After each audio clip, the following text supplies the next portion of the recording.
시청자 여러분 안녕하십니까? 뉴스9 윤정호입니다. 내년 6.4 지방선거를 반년 조금 넘게 남겨둔 시점에서 여야 모두가 중도가 아닌 지지층만을 향하는 모습을 보이고 있습니다. 특히 다음 달이면 비상계엄 1년을 맞는 국민의힘에서는 지방선거 출마가 예상되는 현역 광역단체장들이 나서 계엄에 대한 사과와 반성을 촉구하고 나섰는데 당 지도부의 기류와는 차이가 있습니다. 오늘 열린 국민의힘 의총에서도 계엄 사과를 비롯한 당내 노선에 대한 논의가 전혀 없었다는데 일단 장외투쟁을 시작한 만큼 강경한 자세를 당분간 가져가겠다는 뜻으로 보입니다. 이런 흐름이 과연 민심 잡기에 도움이 될 수 있을지 우려하는 목소리도 큰데요. 오늘은 이를 둘러싼 야당 내 복잡한 속내부터 먼저 살펴보겠습니다. 이채림 기자입니다.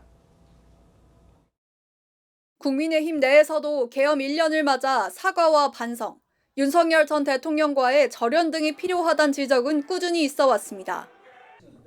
그런데 지방선거에 출마할 현역 광역지자체장들까지 잇따라 목소리를 냈습니다.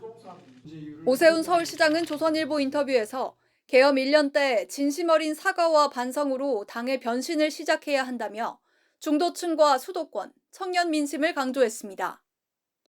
박형준 부산시장도 탄핵의 강을 건너야 한다는 취지의 주장을 했습니다. 분명하게 국민들에게 정말 잘못된 일이고 미안한 일이라고 이야기를 해야 된다. 그런 이야기조차도 무서워한다면 보수의 가치가 뭐고 분명해지지 않는다. 지방선거 준비를 위해선 계엄 문제를 분명히 짚고 다음 단계로 넘어가야 한다는 겁니다. 하지만 오늘 국민의힘 의원총회에선 계엄 1년을 비롯한 쇄신 관련 논의는 없었습니다. 우리 당에 대한 도전이고 위협이다 이런 생각을 했기 때문에 저희가 강경투쟁을 해야 되지 않냐. 원외 당협위원장 워크숍에 참석한 장동혁 대표는 작은 일을 두고 우리끼리 논쟁을 벌이면 큰 걸 놓친다며 끝까지 싸우자고 대여 투쟁을 강조했습니다. 고개를 숙이면 목을 부러뜨리고 허리를 숙이면 허리를 부러뜨리고 우리가 엎드리면 밟아서 땅에 진 이기는 것이 민주당이었습니다. 당 안팎에선 추경호 전 원내대표의 구속 여부가 향후 당 노선의 분기점이 될 거란 전망이 지배적입니다. 계엄 1년이 되는 내달 초까지는 쇄신과 투쟁을 둘러싼 논쟁이 계속될 전망입니다. TV조선 이채리입니다. 이런 가운데 국민의힘에선 내년 지방선거에 나설 후보를 뽑는 과정에서 당심을 더 반영하는 방안을 두고 논란입니다. 이럴 경우 강성 지지층의 목소리가 더 많이 반영돼 민심을 제대로 읽지 못할 수가 있습니다. 지방선거기획단이 내놓은 안에 오세훈 서울시장 측은 우려를 전달한 걸로 파악됐습니다. 김창석 기자의 보도입니다. 국민의힘 지방선거기획단은 경선 규칙에서 당심 비중을 50%에서 70%로 확대하는 방안을 제안했습니다. 당 지지층이 더 선호하는 인물을 지방선거 후보로 내세우자는 건데 당내에선 민심과 동떨어진 후보가 공천될 수 있다는 우려가 나왔습니다. 오세훈 서울시장 측도 당에 이런 우려를 전달한 것으로 파악됐습니다. 오 시장 측 한 인사는 어떻게 되는 것이냐며 당에 문의했다며 실제 룰 개정이 이뤄지면 가만히 있을 수 있겠냐고 했습니다. 대응에 나설 가능성을 시사한 겁니다. 지도부는 일단 확정된 사안이 아니라고 선을 그었습니다. 당대표께서도 이 부분에 대해서는 전혀 사전에 협의되거나 보고받은 적이 없다는 점을 분명히 말씀드리고요. 잘 싸우는 후보를 선정하기 위한 그런 차원으로 그런 아이디어를 당 지도부는 지방선거 기획단 의견을 사전에 알지 못했던 걸로 전해졌는데 최고위 의결을 2주가량 미루고 여론의 추이를 좀 더 살피기로 했습니다. 오늘 발표된 리얼미터 여론조사에서 국민의힘의 중도층 지지율은 31%로 지난주보다 3.8%포인트 내려갔습니다. 지난 주말 시작된 전국 순회 장외 집회 여론은 반영되지 않은 결과인데 장외투쟁이 중도층 견인엔 큰 도움이 되지 않을 거란 분석이 많습니다. TV조선 김창섭입니다. 이 같은 국민의힘 움직임에 개혁신당이 연대 가능성에 선을 그었습니다. 이재명 정부를 견제하고 중도와 청년층을 잡기 위해 이준석 대표가 있는 개혁신당과 국민의힘이 연대할 거란 관측이 계속 제기됐었죠. 이를 일축한 겁니다. 반면 조국혁신당은 어떤 식으로든 민주당과 연대하려고 해 3당과 4당 움직임이 내년 지방선거에 변수가 될 걸로 보입니다. 이어서 이태희 기자입니다. 어제 열린 개혁신당의 경기도 필승대회에서 이준석 대표는 용인, 화성, 수원 등의 시장 후보를 내겠다는 의지를 밝혔습니다. 용인시장 후보로 나가겠다 이렇게 선언하신 당협위원장이 있었고 화성시장 후보군이 지금 다양하게 나오고 있는 상황입니다. 그러면서 국민의힘과의 연대론에는 선을 그었습니다. 국민의힘 내부에서 변화와 쇄신의 목소리가 전혀 나오지 않고 있고 선거적인 움직임을 함께할 가능성은 없다 이렇게 말씀드립니다. 이 대표는 윤어게인, 부정선거론 등을 걸림돌로 꼽았는데 최근 국민의힘 장외 집회에 다시 모습을 드러냈습니다.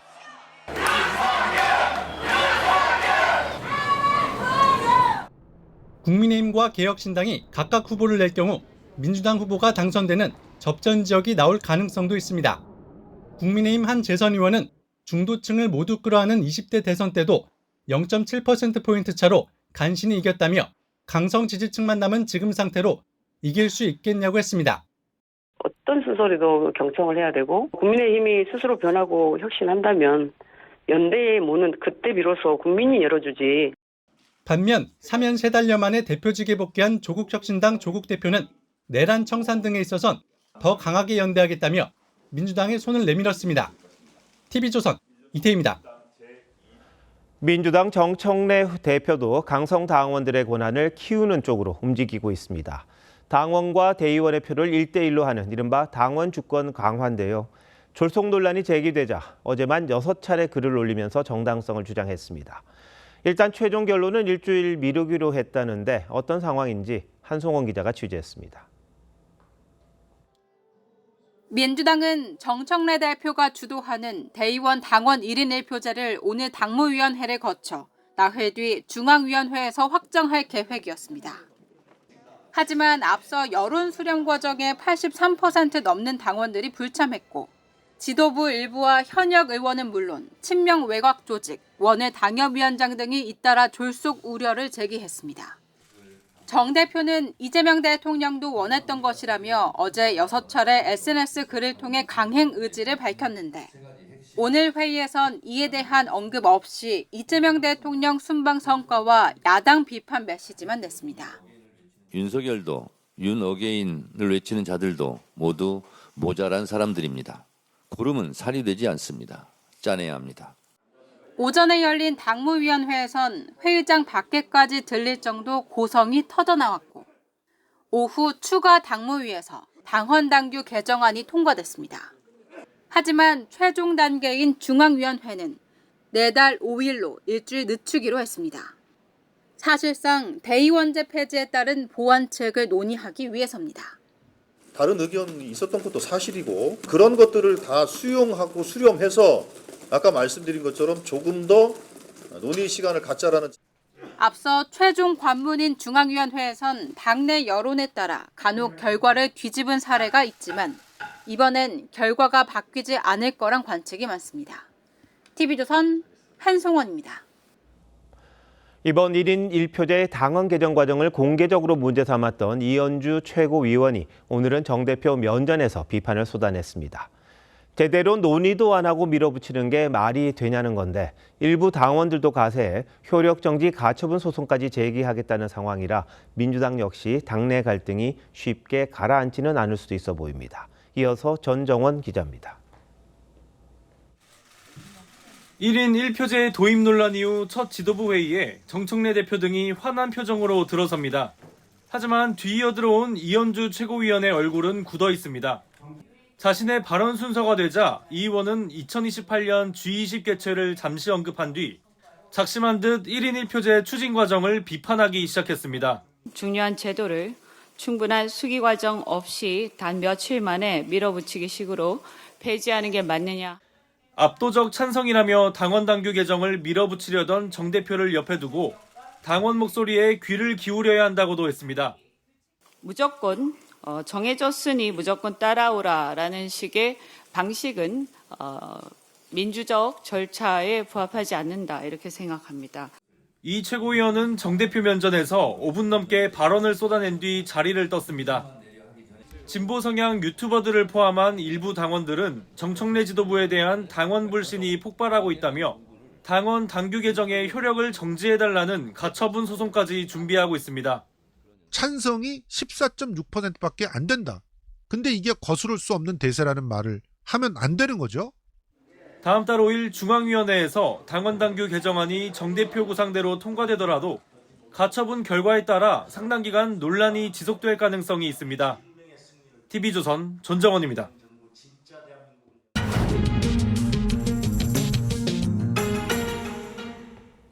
여야 정치권은 연말 전국에 앞서 벌써 지방선거 모드에 돌입한 모습입니다.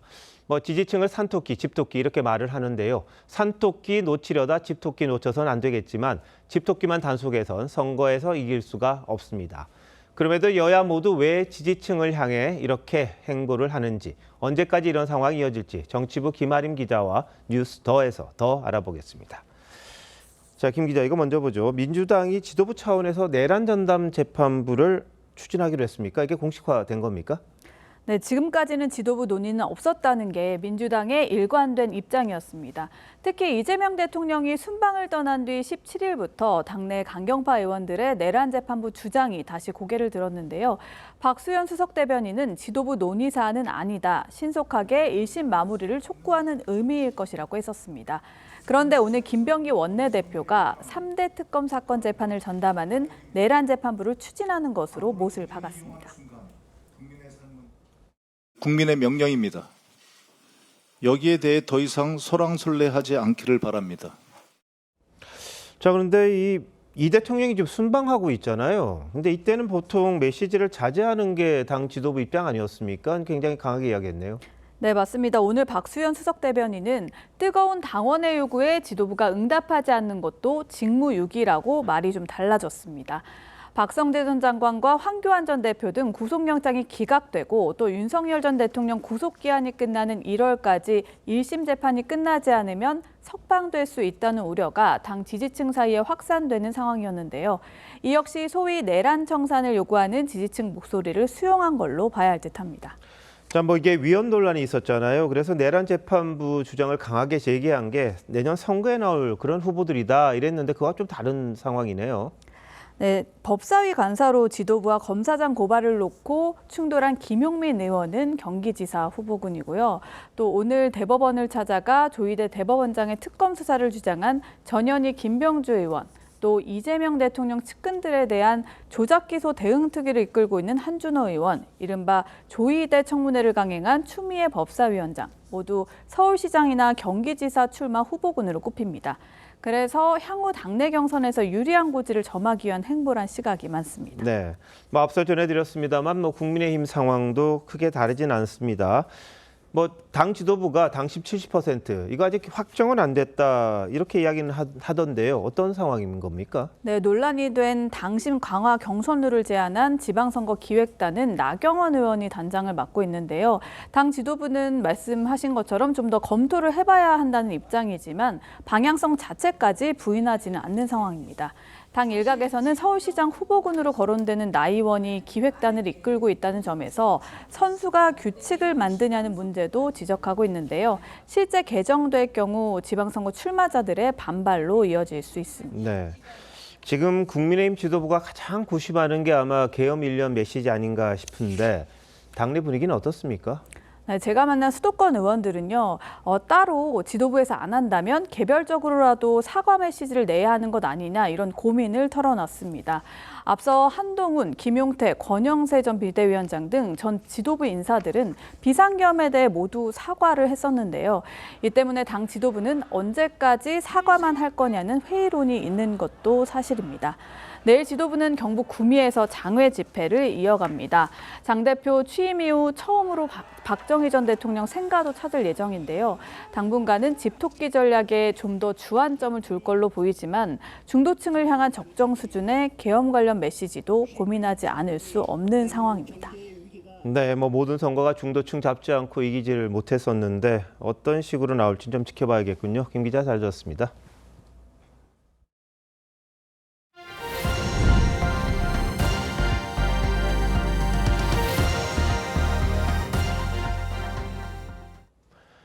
12.3 비상계엄에 가담한 공무원들을 징계할 목적으로 정부 48개 기관에 설치하기로 한 이른바 헌법 존중 TF 구성이 완료됐습니다.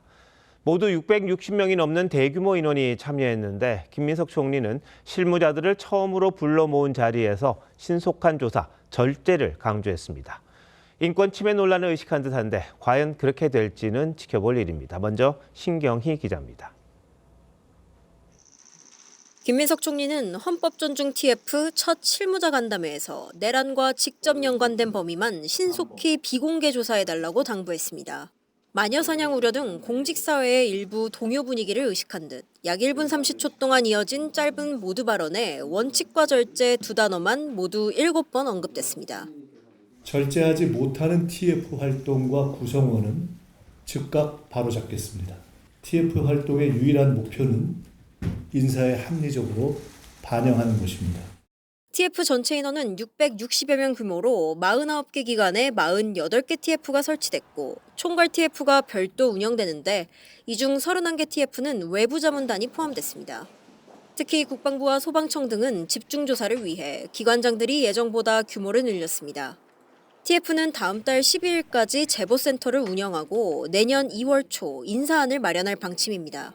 친여 성향 유튜브에 출연한 김 총리는 공무원 대부분은 상관없을 것이라면서도 당시 대통령실 파견 공무원은 적절한 판단을 하게 될 것이라고 했습니다. 인사라는 측면에서 볼 적에는 전체 흐름 속에서 이 시기에 이런 역할을 했으면 그 다음에는 또 조금 쉬어주고. 김 총리는 또 종묘 등 서울시 정책 관련 현장 방문은 정치권 등에서 문제가 제기됐기 때문에 살펴본 것이라며 내년 서울시장 출마엔 선을 그었습니다. TV조선 신경입니다. 전 부처가 이른바 헌법 존중 TF를 가동하지만 가장 민감한 곳이 바로 검찰입니다. 검찰은 내일부터 익명 게시판으로도 제보를 받겠다고 했는데 취지와 달리 특정 사건을 수사하고 기소한 조직원들을 대상으로 일종의 마녀 사냥이 벌어지는 게 아니냐는 우려가 나옵니다. 안혜리 기자의 보도입니다. 대검찰청은 오늘 내부망인 이프로스에 헌법 존중 TF 운영 안내 공지를 올리고 다음 달 12일까지 비상계엄 관련 제보센터를 운영한다고 밝혔습니다. 제보 대상은 계엄에 직접 참여했거나 물적, 인적 지원을 도모한 사람들입니다. 다만 사석에서 한 발언이나 단순한 의견 표명은 제외한다고 했습니다. 하지만 이메일뿐 아니라 익명 게시판으로 제보를 받기로 하면서 내부에선 투서와 음해가 난무할 거란 우려가 나옵니다.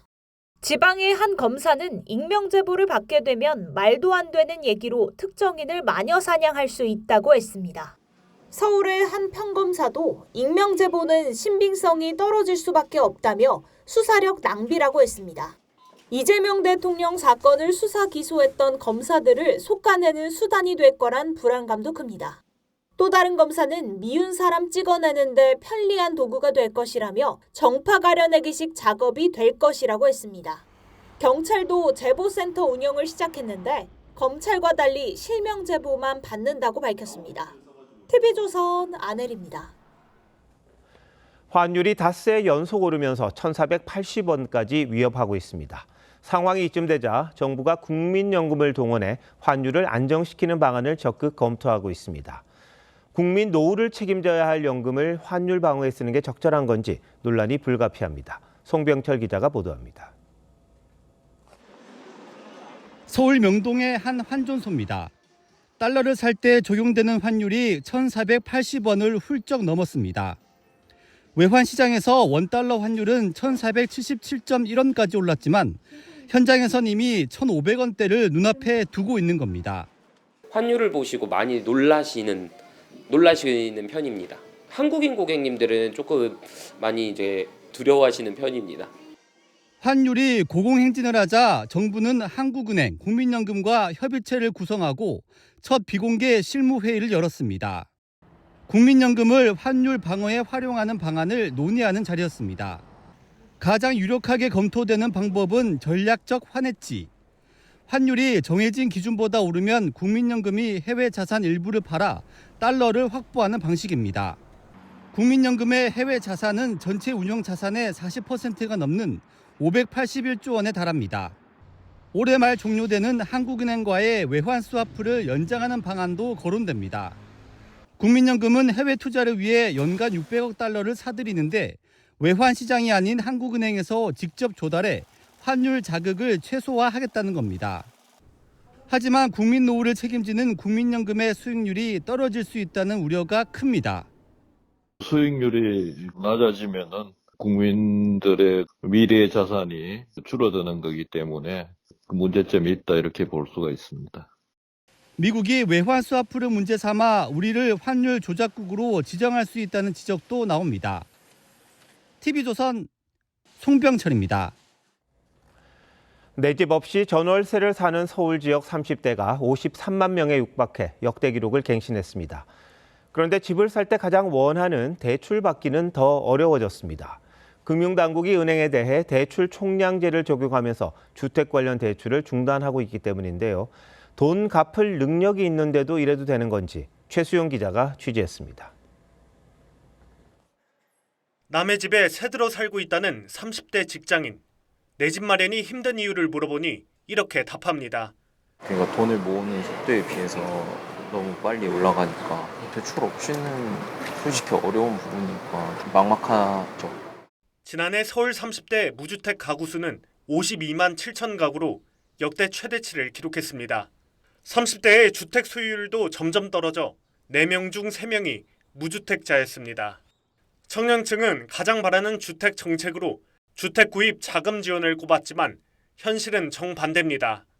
KB은행은 비대면 주택담보대출에 이어 오늘부턴 창구 대출까지 중단했습니다. 주택 매매 관련 가계대출이 증가하여 청년관리 차원에서 불가피한 조치입니다. 하나은행도 내일부터 주담대와 전세대출을 차단하고 다른 은행들도 대출 제한 방안을 검토하고 있습니다. 금융당국이 은행들의 대출 총량을 지키지 않으면 불이익을 주겠다고 하자 은행들이 빗장을 걸어 잠그고 있는 겁니다. 올 들어 시중은행 4곳의 가계대출 증가액은 약 7조 9천억 원으로 당초 당국에 제출한 한도 목표치를 30% 넘게 초과했습니다. 대출 제한은 현금이 부족한 청년층에겐 더 크게 다가옵니다. 청년층의 내 집 마련은 국가적인 차원에서 장려해야 될 부분이지 이들을 규제 대상으로 넣었다는 것 자체가 정책이 왜곡됐다라고. 시장 원리를 저버린 관치금융이 청년들의 내 집 마련의 꿈을 더 멀어지게 하고 있다는 지적입니다. TV조선 최수용입니다. 제주 우도의 선착장 인근에서 승합차가 돌진해 3명이 숨지고 10명이 다쳤습니다. 배에서 내린 뒤 속도를 높였다고 합니다. 장혁수 기자입니다. 선착장 인근을 지나던 사람들이 뒤를 돌아보더니 놀라 황급히 자리를 피합니다. 승합차가 빠른 속도로 달려와 주차 차량과 전신주를 들이받습니다. 제주 우도 천진항에서 60대 남성이 몰던 승합차가 돌진한 건 오후 2시 50분쯤입니다. 동승객 5명을 태우고 배에서 내려 좌회전을 한 뒤 곧바로 속도를 높여 100여 미터를 질주했는데 행인 7명을 친 뒤 전신주를 들이받고서야 멈췄습니다. 이 사고로 승합차에 타고 있던 1명과 행인 2명이 숨지고 10명이 중경상을 입었습니다. 내리자마자 달려오는 바람에 심각했죠. 살려달라고 했다는 소리도 들었어요. 구조당국은 닥터 헬기와 해경 헬기 등 가용 가능한 장비와 인력을 총동원해 구조 작업에 나섰지만 평일에도 관광객이 많은 곳이라 인명피해가 컸습니다. 중증도 진료에 의해서 심장자고 급박한 환자 먼저 이송을 하고 그다음 나머지 일반 환자들은 여기서 차례로 중증 진료하면서 이송을 하려고 하고 있습니다. 경찰 조사 결과 승합차 운전자에게서 음주 정황 등은 발견되지 않았습니다. 차량에 대한 국가수 의뢰하고 떨진부터 시작해서 다양하게 사고 원인을 열어놓고 파악을 해야죠. 경찰은 현장 CCTV와 운전자 진술 등을 토대로 정확한 사고 원인을 조사하고 있습니다. TV조선 장혁수입니다. 베트남에서 끔찍한 사건이 발생했습니다. 호찌민의 한 주택가에 있던 가방에서 한국인 시신이 발견됐습니다. 용의자는 한국인들로 추정됩니다. 이정민 기자입니다. 경찰이 한 주택 앞을 통제하고 길바닥에 놓인 파란색 가방을 조사합니다. 현지 시간 23일 베트남 호치민시의 한 고급 주택가에서 가방 안에 든 시신이 발견돼 현지 경찰이 수사에 나섰습니다. 베트남 언론은 악취를 풍기는 대형 가방을 옮기려던 남성들을 경비원과 주민들이 막으려 하자 남성 2명이 택시를 타고 도주해 주민들이 신고했다고 보도했습니다. 현지 경찰은 시신을 수습해 정확한 사망 원인 등을 조사하고 있는데 시신은 한국인인 것으로 드러났습니다.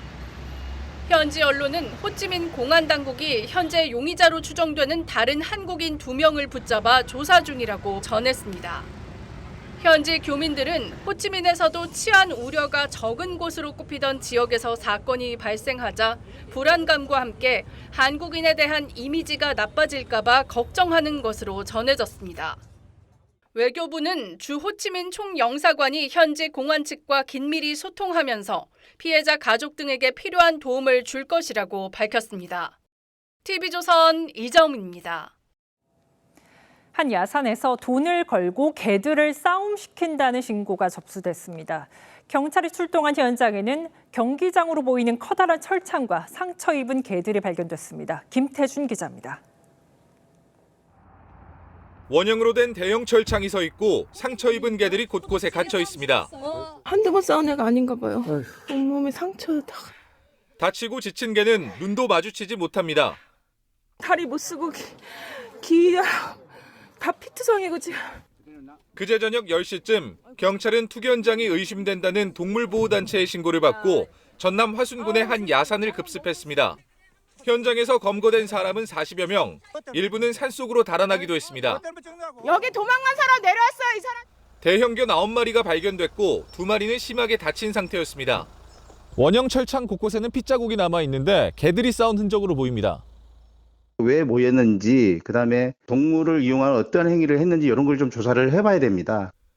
동물들을 싸우게 해 고통을 주는 것은 2년 이하의 징역 등으로 처벌될 수 있습니다. 경찰은 단속 중 동물단체 관계자들과 물리적 충돌을 빚은 투견 의심자들은 폭행 혐의로도 조사할 예정입니다. TV조선 김태준입니다.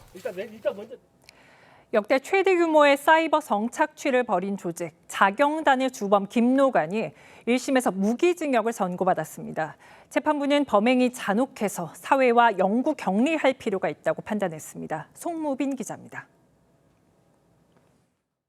지난 1월 텔레그램 성착취방 자경단의 주범 33살 김노관이 엘리베이터 앞에서 대기하던 경찰에 체포당합니다. 한국 성착취물 제작 및 배포 혐의예요. 오늘 1심 법원은 범죄단체 조직과 성착취물 제작 등 혐의로 재판에 넘겨진 김노관에게 무기징역을 선고했습니다. 재판부는 범행이 매우 변태적이고 잔혹, 악랄하다며 사회와 영구적으로 격리할 필요가 있다고 했습니다. 김노관은 자신이 만든 텔레그램 대화방에서 스스로 목살아칭하며 신체 사진을 확보한 피해자들을 협박, 학대하고 미성년자들을 성폭행한 혐의를 받습니다. 아동 청소년 피해자 수십 명에 대한 성착취 영상 1000여 건도 제작했습니다. 피해자들한테 죄송하지 않습니까? 범행은 2020년 8월부터 4년 5개월 동안 이어졌습니다. 성착취 피해자만 261명에 달하는데 과거 조주빈이 운영한 박사방 사건의 3배가 넘는 역대 최대 규모입니다. 법원은 김노관에게 30년간 전자발찌 부착도 명령했습니다. 함께 기소된 조직원 10명도 최대 징역 4년 등 실형을 선고받았습니다. TV조선 송무빈입니다. 김용현 전 국방장관의 변호인들이 법정에서 소란을 비워 구금 결정을 받았다가 풀려났는데 재판부가 다시 구금하겠다고 밝혔습니다. 이런 가운데 여인형 전 방첩사령관은 계엄을 말리려고 윤석열 전 대통령 앞에서 무릎까지 꿇었다고 했습니다. 류태영 기자입니다. 한덕수 전 총리 내란 사건 재판부가 김용현 전 국방부 장관의 변호인인 이하상, 권우현 변호사를 감치하기로 했습니다. 감치란 법정 소란을 피운 사람을 구금하는 것을 말합니다. 법원은 지난 19일 재판 당시 법정 소란을 이유로 감치 15일을 선고했지만 두 사람이 인적 사항을 대답하지 않아서 구치소 수감이 불발됐었습니다. 네, 권모라는 자는 재판부를 향해서 해보자는 거냐, 공수처에서 봅시다, 이렇게 진술을 했습니다. 김 전 장관 변호인들은 법정 질서를 문란하게 한 사실이 없다는 점에서 위법한 감치권 행사라며 재판장인 이진관 부장판사를 공수처에 고소했습니다. 윤석열 전 대통령 내란 재판에는 여인영 전 방첩사령관이 증인으로 나왔습니다.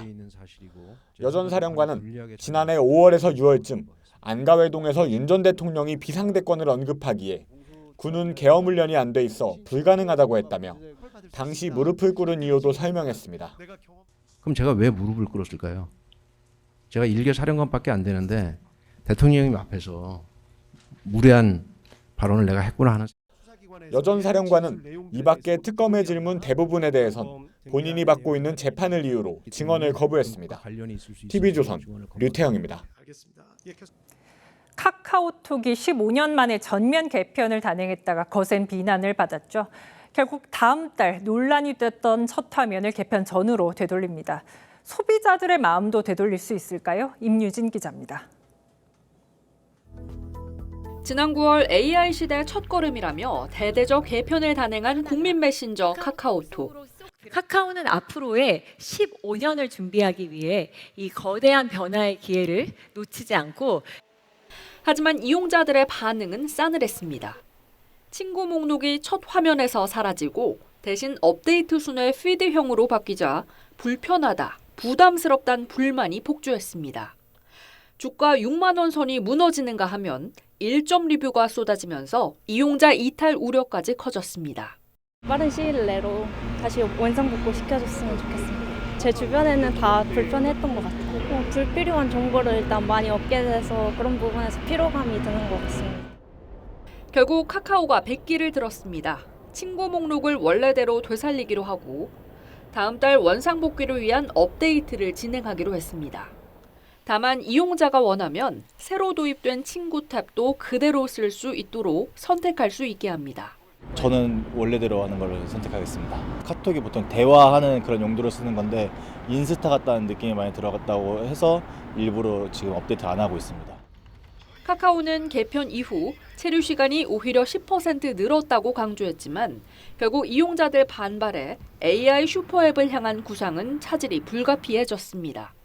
TV조선 임유진입니다. 하청 노동자가 원청업체와 교섭할 수 있는 노란봉투법이 이제 넉 달 뒤면 시행됩니다.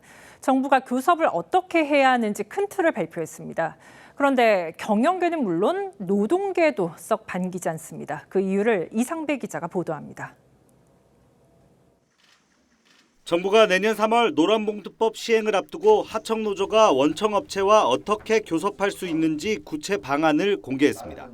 노조가 2개 이상일 때 교섭 대표를 정하게 하는 현행 단일화 절차는 인정하되 교섭 단위 분리 제도를 적극 활용하겠다는 겁니다. 원청과 하청노조가 따로 교섭할 수 있도록 하고 하청노조가 여러 개일 경우 직무 특성이 비슷한 하청별로 교섭 단위를 분리할 수 있도록 했습니다.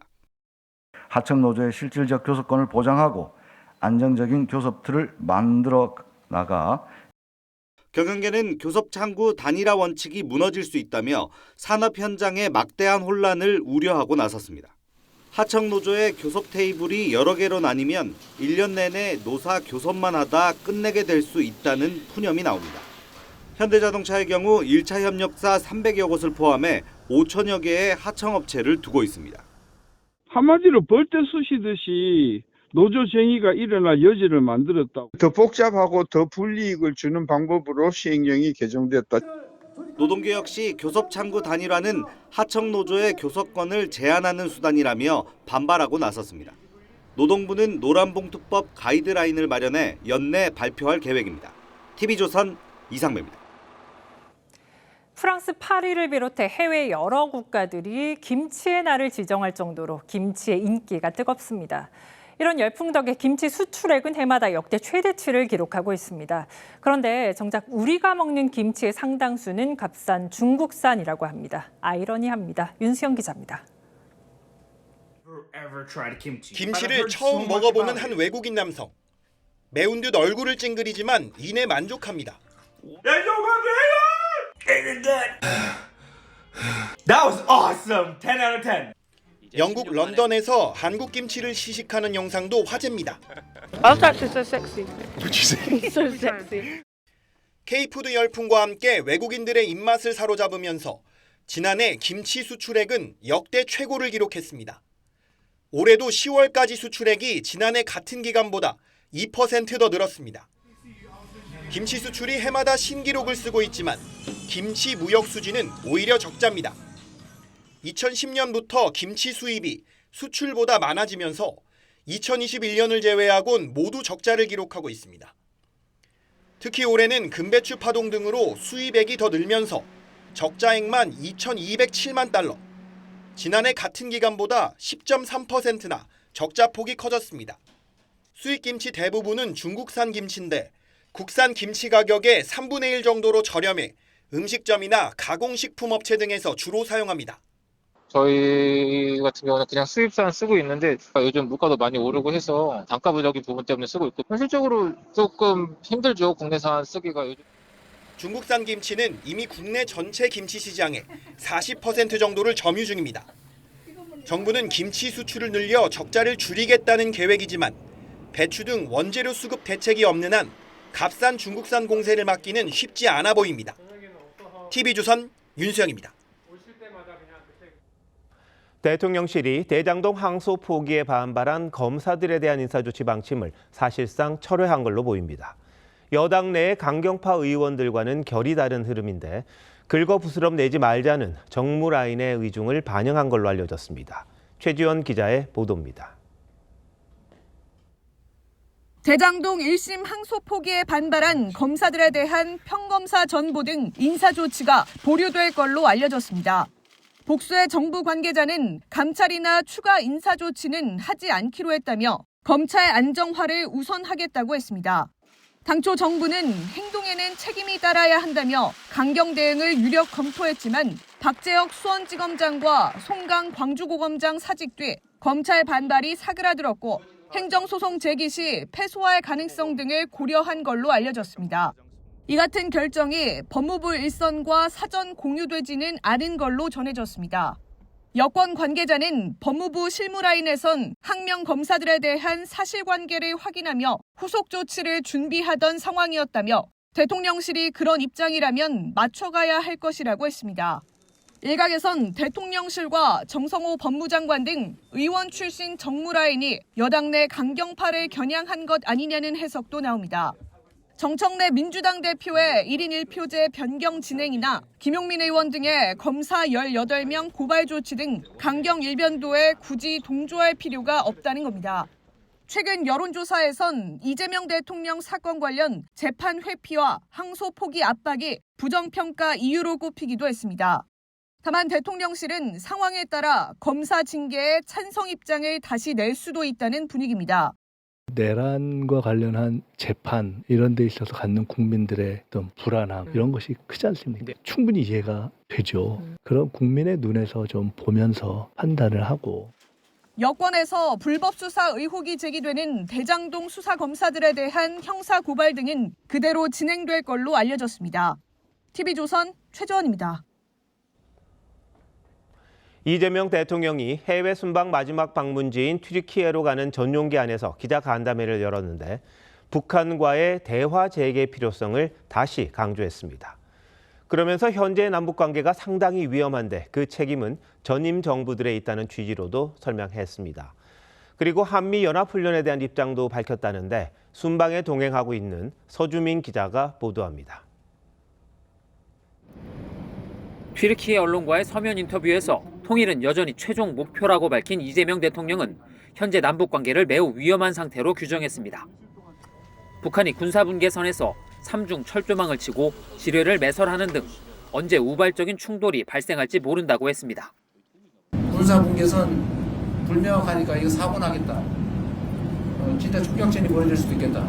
이런 건 대화해서 선을 긋자. 이런 거라도 해야죠. 우리 군의 남북 군사 당국 회담 제안 배경을 직접 밝힌 겁니다. 특히 이 대통령은 남북 관계 악화 책임이 전 정부의 업보 때문이라고도 했습니다. 통일 얘기하면서 뭐 대박 이렇게 얘기하니까 북한이 이거 쳐들어오는 거 아니야? 무인기 가서 막 보내가지고 약 올리고. 얼마나 긴장되겠습니까? 일종의 업보죠. 지금 단계에선 아니지만 평화 체제가 확고히 구축된다면 한미 연합훈련 중단이 바람직하다고 밝혔습니다. 앞서 G20 정상회의 마지막 날 이 대통령은 다카이치 일본 총리와 리창 중국 총리를 잇따라 만났는데 이 같은 사실은 사후에 공개됐습니다. 후 정상회담 과정에서 대한민국이 가지고 있는 기본적 입장을 충실하게 잘 설명했고 국회가 발생하지 않도록 잘 협의해서 G20 일정을 마치고 튀르키예에 도착한 이 대통령은 잠시 뒤 에르도안 대통령과 정상회담을 갖습니다. 방산과 원전, 바이오 분야 협력 방안 등이 논의될 전망입니다. 앙카라에서 TV조선 서준민입니다. 중국과 일본 간 살얼음판 대치가 계속되고 있습니다. 이번에는 일본 방위상이 대만 코앞에 있는 섬을 찾아 지대공 미사일 배치 계획을 밝혔습니다. 중국 역시 군사훈련 강도를 높이고 있습니다. 김자민 기자입니다. 대만에서 불과 110km 떨어진 일본 남부 요나구니 섬. 일본이 대만 유사시 최전선으로 여기는 군사적 요충지입니다. 어제 고이즈미 방위상이 이 섬의 육상 자위대 주둔지를 시찰했습니다. 고이즈미 방위상은 중거리 지대공 미사일 부대를 섬에 배치하겠다는 계획을 설명하면서 억지력 강화를 강조했습니다. 미사일 배치가 중국과의 무력 갈등을 유발할 수도 있다는 지적에 대해선 영내 긴장을 고조시킬 것이란 주장은 사실이 아니다라고 반박했습니다. 사실상 중국의 압박에 강대강 대응을 하겠다는 뜻을 분명히 한 것으로 해석됩니다.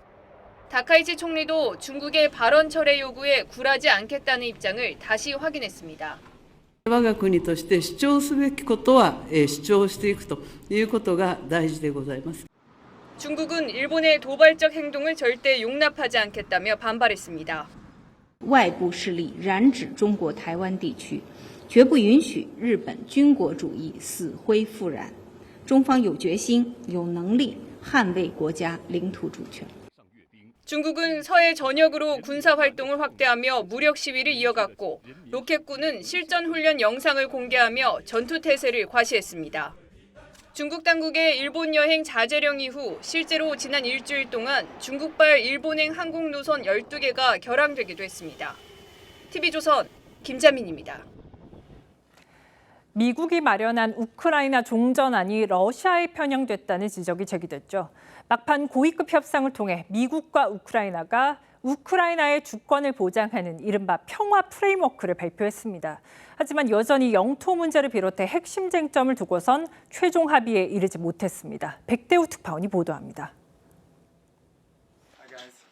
스위스에서 만난 미국과 우크라이나 대표단이 러시아 우크라이나 전쟁을 끝내기 위한 평화협정안 기본 틀을 마련했습니다. All right, we had a very good day today. I think we made a tremendous amount of progress, even from the last time I spoke to you. 양국은 공동 성명에서 우크라이나 주권 보장과 지속 가능하고 공정한 평화를 재확인하면서 최종 결정은 트럼프, 젤렌스키 대통령이 내릴 것이라고 했습니다.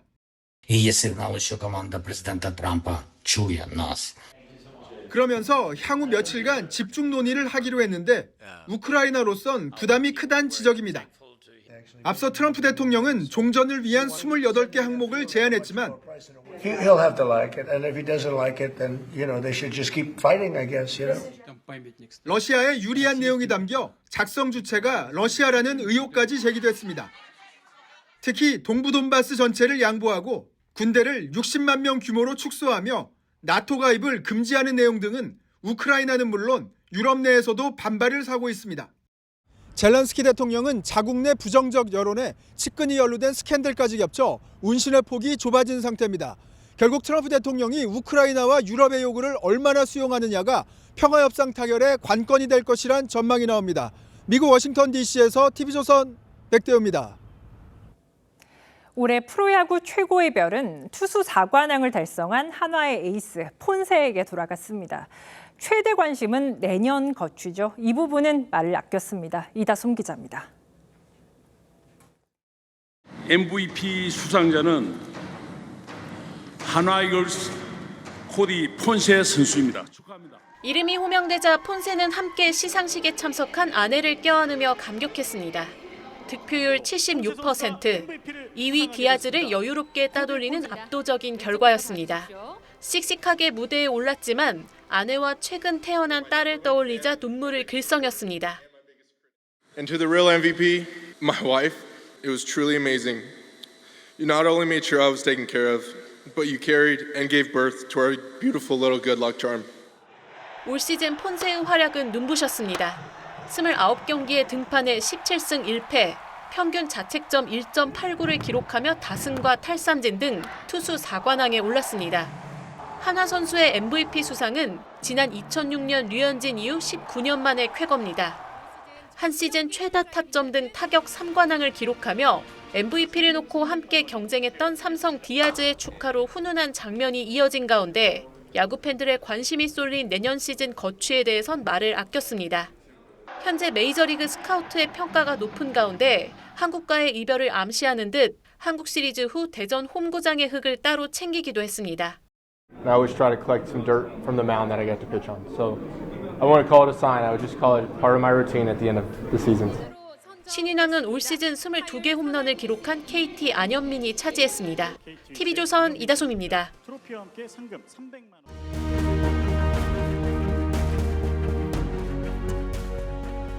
정치를 숫자라고 정의한 사람이 있습니다. 1970년대 일본 정계를 풍미했던 다나카 가쿠에이 전 총리입니다.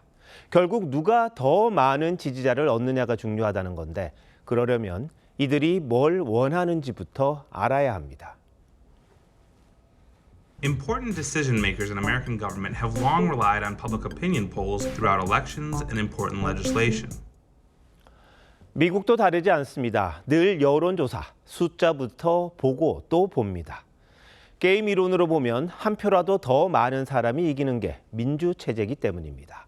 하지만 정확한 여론조사는 정말 어렵습니다. Polls are a story, but you can't just take the headline. You have to read the entire story. 단편적인 숫자보다 흐름을 보라는 거죠. 최근 우리 여론조사를 보면 언뜻 이해하기 어려운 대목이 많습니다. 정부 여당에 좋지 않은 소재들 참 많았었죠. 특히 검찰의 대장동 항소 포기에 대해 부적절하다는 응답이 적절하다보다 훨씬 많았습니다. 범죄 수익 7천억 원이 고스란히 일당들에게 돌아갈 가능성이 컸기 때문입니다. 마치 두목을 믿고 날뛰는 조폭을 보는 것 같습니다. 대통령이라는 뒷배가 없다면 가능하지 않은 일입니다. 그런데도 갤럽 조사는 내년 지방선거에서 여당 후보 승리를 원한다는 응답이 더 늘어났습니다. 여당 승리에 대한 기대도 마찬가지였습니다. 결국 여당에 대한 불만보다 야당에 대한 불신이 더 커졌다는 겁니다. 그렇다면 이유는 뭘까요? 국민의힘이 민심과 동떨어져 있기 때문입니다. 중도를 껴안지 못하고서 좋은 숫자를 기대할 수 있을까요? 며칠만 지나면 개업 1주년입니다.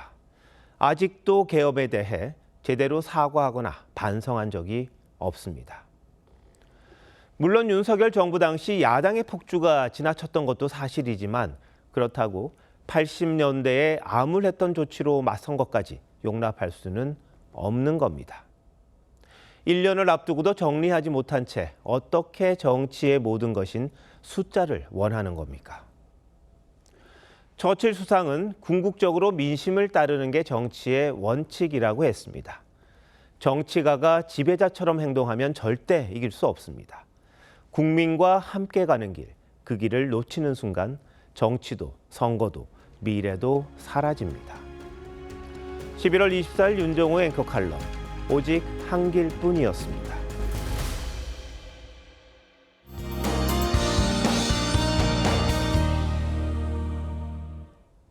월요일인 오늘 11월 하순답지 않게 포근했지만 종일 공기질이 좋지 않습니다. 오늘 오후 남산에서 바라본 뿌연 서울 하늘의 모습인데요. 먼지는 내일 오전까지 머물겠고 오후부터는 북서풍이 불어오면서 차츰 해소되겠습니다. 내일은 다시 추위를 불러올 비 소식 있습니다. 예상되는 비의 양은 5에서 20mm로 많지 않겠습니다.